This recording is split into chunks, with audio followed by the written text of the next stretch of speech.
comfortable in game. What were you seeing with that? I think with Roki, it'll be good to. There's going to be a lot of people watching today, obviously, in anticipation. I think it'll be good for him to, see how his stuff plays against our hitters. It's a good step for him. It's not going to kind of really make or break anything. I just think it's just a good opportunity for him to kind of get a different experience. With Yoshinobu, he's going to throw a touch and feel today to get ready for tomorrow. I think, like I've said all along, I think he's ahead of where he was last year, and I really look forward to him to take another step forward this season. What did you learn, though, just with that month of spring training and then even his start to the season with Yoshinobu that maybe you guys can apply to Roki with this transition?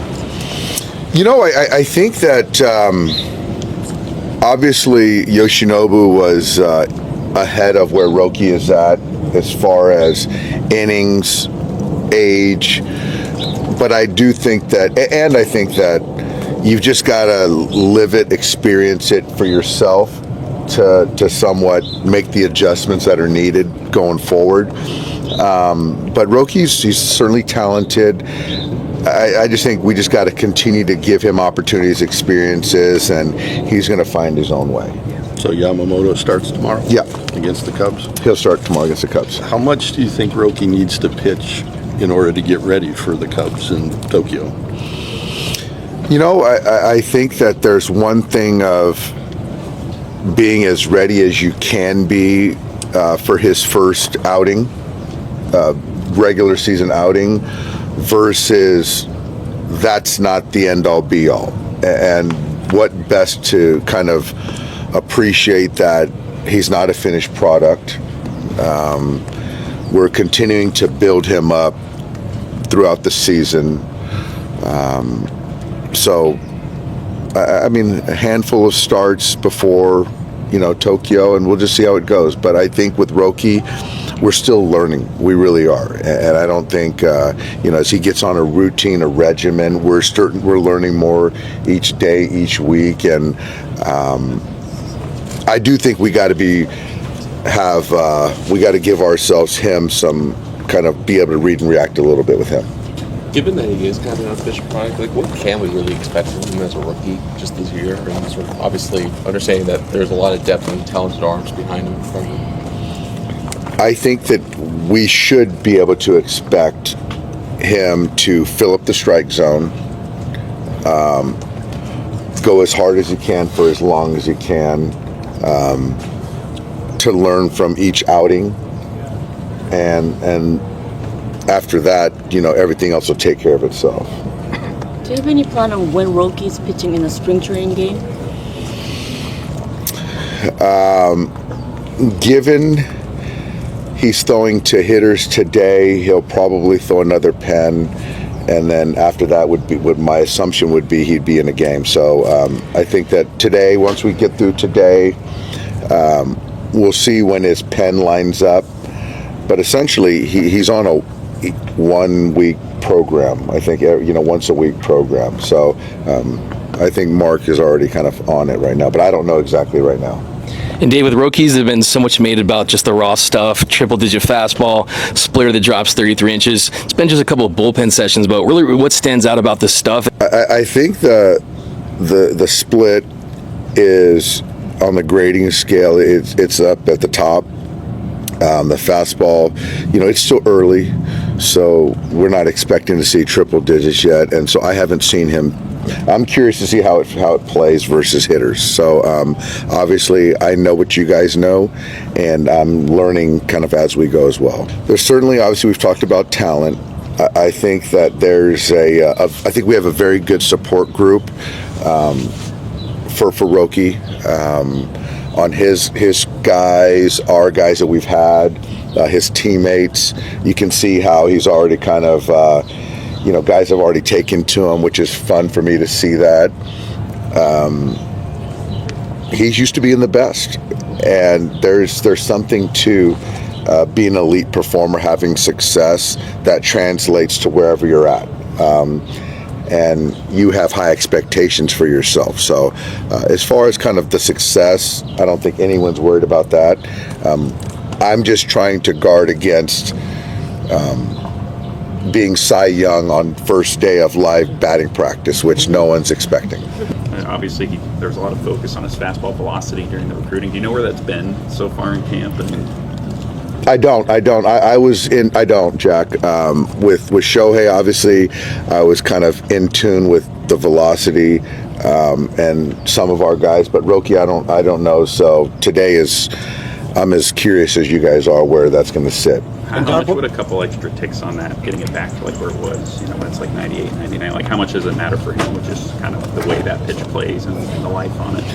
It matters. I think every bit of it matters for any pitcher, but I think it's how you get there. And I don't even know what Blake was yesterday, but that's not what Blake's going to be, in the regular season versus middle of the season versus end of the season. So I don't think that anyone's really chasing velocity right now. I'm not. Do you have a sense for how much, Roki kind of needs live at-bats facing, live batters to feel like they're ramping up, right? Because some guys, it seems like they don't really find their rhythm until they're in a bit more of a situation that, matters in a sense. Yeah, I think he needs it. I think that you get confidence when you see what hitters tell you.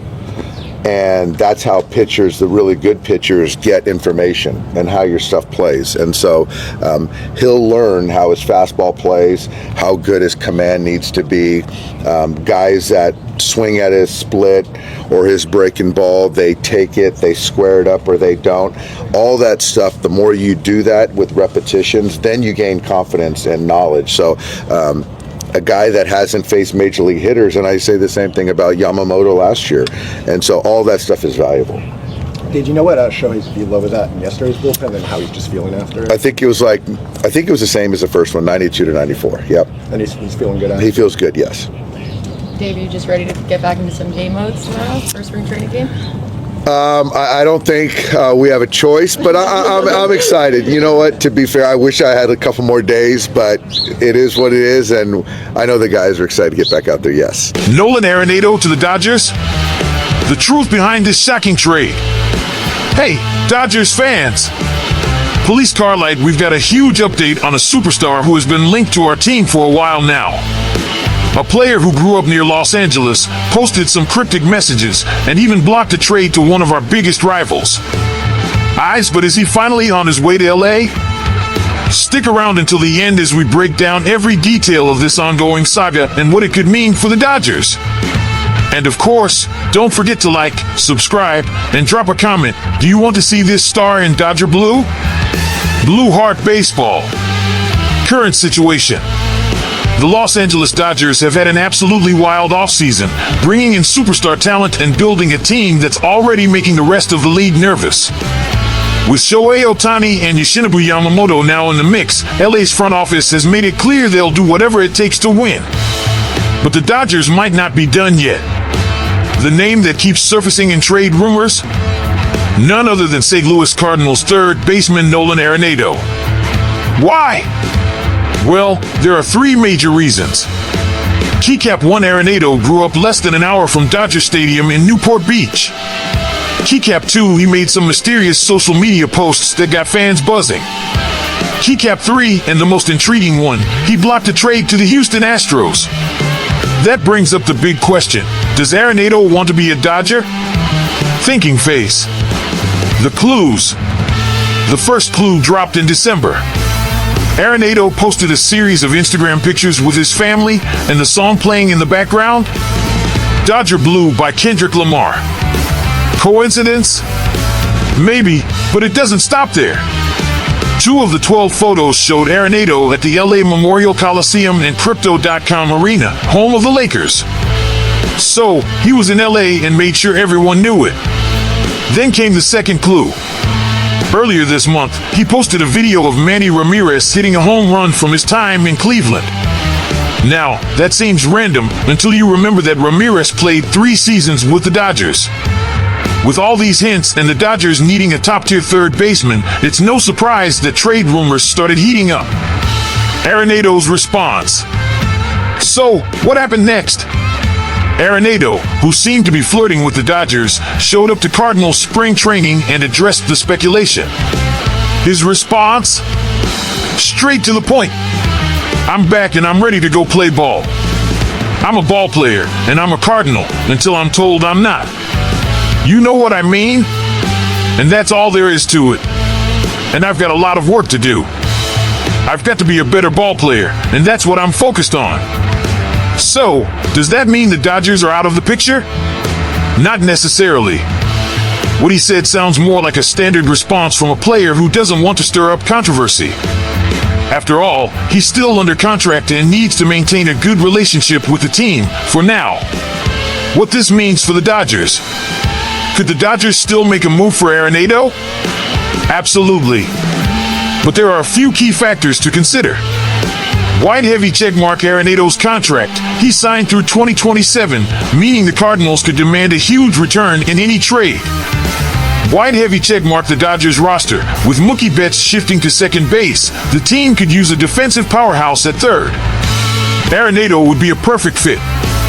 Wide heavy checkmark LA's front office strategy. The Dodgers have already spent big this offseason, but if they believe Arenado is the missing piece for a championship, they might pull the trigger.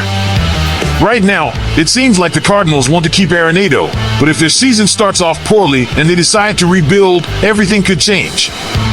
So, Dodgers fans, the Nolan Arenado saga is far from over. The fact that he blocked a trade to the Astros, made cryptic social media posts, and remains a perfect fit for LA means this story isn't done yet. Now, I want to hear from you. Should the Dodgers go all in and make a trade for Arenado? Is he the missing piece for a World Series run? Drop your thoughts in the comments below. Memo speech balloon. And if you enjoyed this video, don't forget to subscribe, hit that notification bell, and share this with other Dodgers fans. Blue Heart Baseball, see you in the next one.